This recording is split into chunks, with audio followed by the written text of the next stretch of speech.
Hello बच्चों, let's see this question. Consider the points P2, -4, Q4, -2 and R7, 1. The points PQ are form an equilateral triangle, form a right angle triangle, form an isosceles triangle which is not equilateral and are collinear. तो चलिए इस question को solve करती हूँ.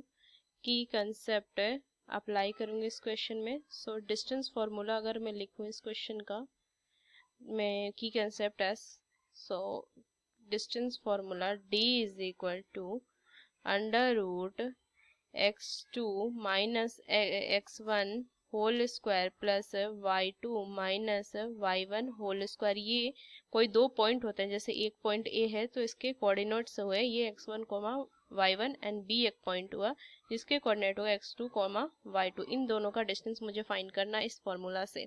और अगर मुझे तीन पॉइंट दिए हुए हैं, जैसे मान लीजिए x1 y1 इसके कोऑर्डिनेट्स, b दूसरा पॉइंट है x2 y2 इसके कोऑर्डिनेट्स एंड सी तीसरा पॉइंट है x3 y3. ये तीन पॉइंट्स है. अगर इन तीनों पॉइंट से बना हुआ ट्रायंगल जो होगा ए बी सी का जो एरिया होगा, area of triangle A B C, अगर वो 0 आ गया तो कह सकती हूँ जो ये तीनों पॉइंट्स है ना, so points A B and C are collinear. क्या होगा? ये कोलिनियर होंगे. तो चलिए इस क्वेश्चन को, इस दो की कंसेप्ट है ये ना, इन दोनों की कंसेप्ट को ध्यान में रखते हुए इस क्वेश्चन को मैं सॉल्व करती हूँ.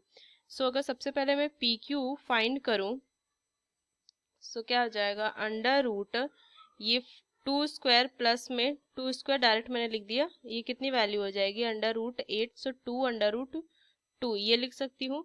सेम मैं क्यू आर फाइंड कर लूंगी. सो क्यू आर अगर फाइंड करूँ तो डायरेक्ट लिखिए Q R. So 3 square plus में 3 स्क्वायर, सो कितनी वैल्यू आ जाएगी? Under root 18. So 3 under root 2 लिखूंगी. फिर पी आर अगर मैं देखूँ, P R 7 minus 2 5, so 5 square and same इधर 5 स्क्वायर, वैल्यू क्या आ जाएगी? Under root 50. So 2 sorry 5 under root 2 ये लिख सकती हूँ.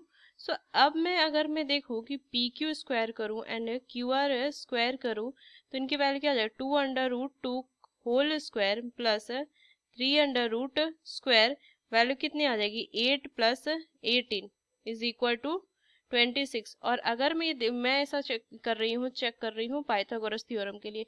सो ये दो साइड का स्क्वायर का सम मैंने निकाल लिया. अब तीसरा जो है पी आर का स्क्वायर अगर मैं कर दूं, सो 5 अंडर रूट 2 का स्क्वायर कीजिए, कितनी वैल्यू आ जाएगी? ये 50 आ जाएगी. देखिए 50 और 26 इक्वल है नहीं, मतलब कि यहाँ पे पाइथागोरस अप्लाई हुआ नहीं, तो ये क्या हो जाएगा? राइट एंगल ट्रायंगल होगा नहीं.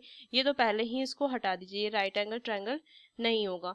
आगे अगर मैं लिखूं, so triangle P Q R is not right angled triangle, neither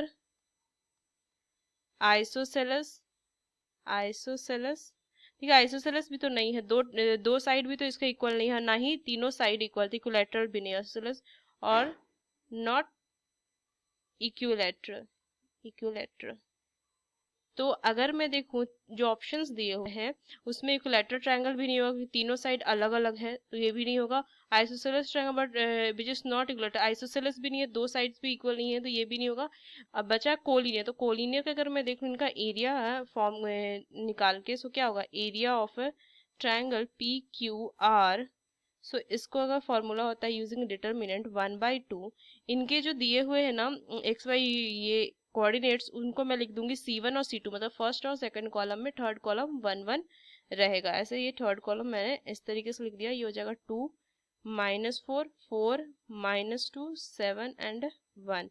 बस इनको सॉल्व कीजिए तो 1/2 इनको सॉल्व करूंगी. 2 -2 -1 plus 4 into 4 minus 7 plus 1 into 4 plus 14 ये होगा. सॉल्व करूंगी 1/2 -6 -12 प्लस 18. देखिए वैल्यू कितनी आ गई? 0 आ गई. सो यहाँ पे जो एरिया आ गया इनका 0 आ गया, मतलब कि पॉइंट्स जो है वो कोलिनियर है. Points are collinear. क्या है? पॉइंट्स जो है वो कोलिनियर है. So D option आएगा are collinear. So using these key concept we solve this question. Hope you understood it well. Best of luck. Thank you.